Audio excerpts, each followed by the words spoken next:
Handicapped ആണോ? അല്ലല്ലോ. എന്താ അത്? ഡിഫറെൻ്റ്ലി ഏബിൾഡ് അതല്ലല്ലോ. Person with disabilities. അതന്നെ വേറൊരു പേര് ഇപ്പോൾ ഉണ്ടല്ലോ. എന്തായത്? Divinely abled. Okay okay okay. Hi, ഞാൻ കൃഷ്ണകുമാറാണ്. ആരും തെറ്റിദ്ധരിക്കണ്ട കേട്ടോ. ഡിസബിലിറ്റി ഉള്ളവരെ കുറിച്ച് ഇന്ന് ഏത് പേര് വിളിച്ച് സംസാരിക്കണം എന്നുള്ളതിനെ പറ്റി തർക്കം നടക്കുന്ന ഒരു കഥയാണ്.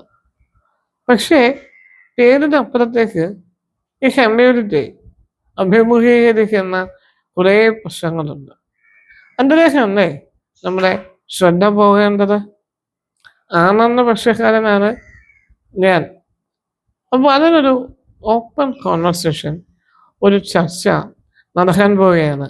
തിരുവനന്തപുരം വുമൻസ് കോളേജിൻ്റെ 125ാം വാർഷികത്തോടനുബന്ധിച്ചിട്ട് പ്രാപ്ത നടത്തുന്ന വോയിസ് ഓഫ് ലൈഫ് എന്ന പ്രോഗ്രാമിൻ്റെ ജനുവരി 18 തീയതിയാണ്. ഡേറ്റ് ഒന്നുകൂടി ഓർപ്പിക്കുകയാണ്.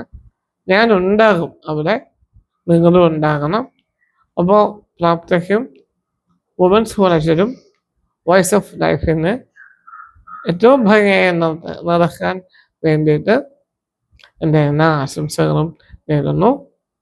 അപ്പോൾ നിങ്ങൾ ഓരോരുത്തരും കൂടെ ഉണ്ടാകും എന്ന് വിശ്വസിച്ചുകൊണ്ട് എത്തുകയാണ്. Thank you.